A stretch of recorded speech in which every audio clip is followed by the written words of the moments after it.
Hi everyone, welcome back to my channel. In today's video, we will be making a duck curry or curry duck recipe. However you say it is just fine by me. Remember, for all the ingredients and measurements, it will be listed down below in the description box. Now here is what you will need for today's recipe. Now this is what you will need for your duck curry. In my bowl here, I have some potato that I peeled and I wash. I'm keeping it in some cold water just for it not to discolored. I have about a pound in my bowl here. I have some extra virgin olive oil. You can use any oil of your choice. In my bowl here, I have some freshly chopped onions and scallion. And here for masala, I will be using some Geera, and this is the Indo West Indian brand of Geera. I have here some Indo West Indian brand masala, garam masala. I have some lalah's curry powder, and here I have some chief, goat, and duck curry powder. I will also be using some tomato paste. For dry ingredients, I will be using some chicken bouillon, and this is the one that has the tomato flavor or the tomato in it. I like to use the one with the tomato in it when I'm cooking curry. It really helps to balance the color of the curry out. I will also be using some Adobo Complete Seasoning, Accent, and Accent is optional.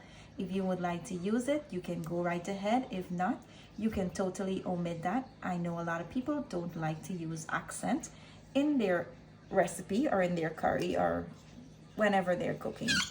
I will also be using 1 pack of Goya Sazon, and my Goya Sazon is that light color one. This one has no color to it. And here I have my green seasoning. Now for your green seasoning, you can prepare it the way you like to prepare it. Add whatever you like to add in it, and you can totally omit whatever you don't like, you know. I like to give you guys the choice of preparing your green seasoning to your preference. And here's my duck. I've already washed and prepared it. I cut off some of the extra skin and fat that was hanging off. And don't mind the dark spots. I had the guy at the butcher shop roast it for me a little. Now, before we move on to the next step, I would just like to show you the duck and goat masala I will be using. This is the brand here. It's from Chief, and this is how it's looking.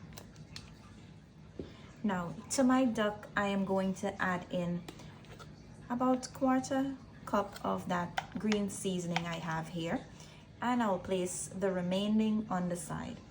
And now you want to go ahead and mix the seasoning and the duck together. You want the green seasoning to be coated evenly on the duck.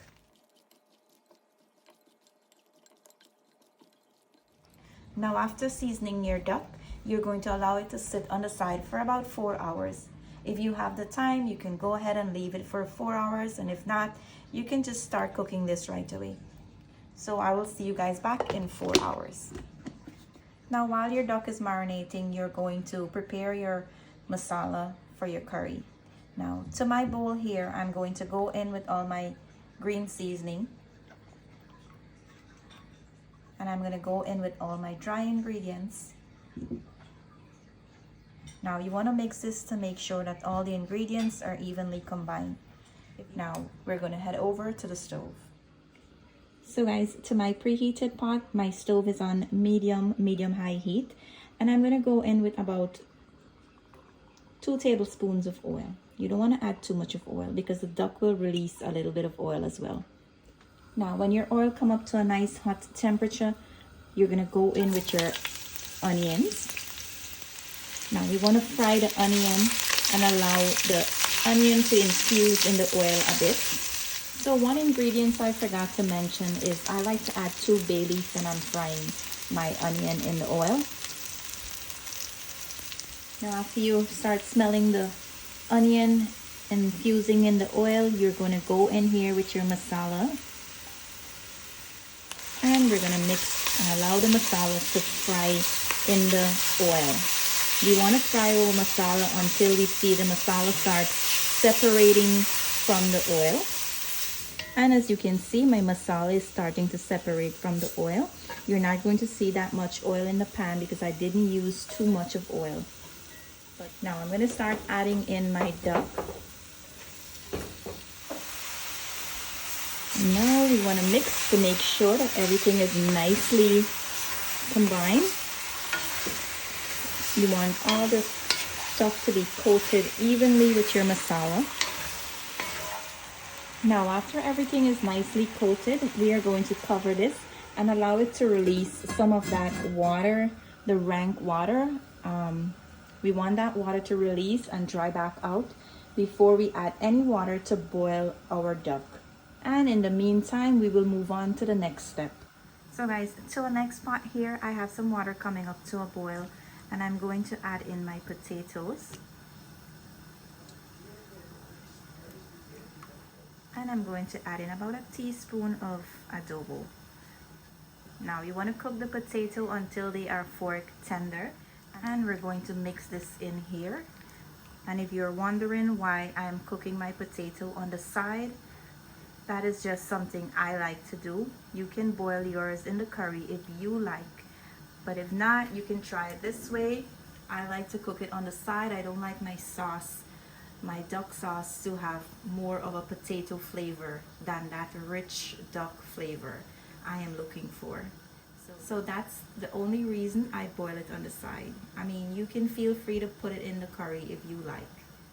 Now let's check on our curry. And look at all that water that was released from the duck. So it's really nice to allow that water to burn back out before we add any water to cook the duck. We don't want to cook our curry with that water. Now let's cover this back again here and allow it to cook. And I will come back and show you guys when I'm ready to add the water. So guys, now that my water dry out, I am going to add in my water here. From time to time, you may need to add some more water. So I just started with about 6 cups here. So guys, when your curry come up to a boil, you're gonna turn it. Make sure that all the meat is submerged under the sauce or under the liquid. And just remember, from time to time, you will definitely need to check it to make sure that everything is cooking nicely and there is enough water in there to cook your meat. If the meat is not soft enough for you, you can feel free to add some more water and cook it to the tenderness that you like. For now, I am going to cover my duck and I'm going to allow it to cook, and I will come back and show you guys when I'm ready for the next step. Now, after an hour and 30 minutes, my curry is done. It's looking really delicious. The color is so beautiful and it smells amazing in my kitchen. All that's left is to add in my potato, and I'm going to add in some nice freshly chopped scallions. And I'm going to turn my stove down to low. You just want to mix everything in and allow all the potato to be coated evenly with the sauce. And if you would like more sauce than this, then go ahead and leave your take it down earlier. This is all done here. I'm going to go plate some of this up and I'll show you guys the end result. Now here is the end result of my duck curry recipe. The end result is looking absolutely delicious. I hope you guys enjoy watching this video as I enjoy making it for you guys. Don't forget to like, comment, and subscribe to my channel if you haven't yet subscribed for more delicious recipe. As usual, I want to say thank you for watching. Goodbye, and I'll see you in my next video.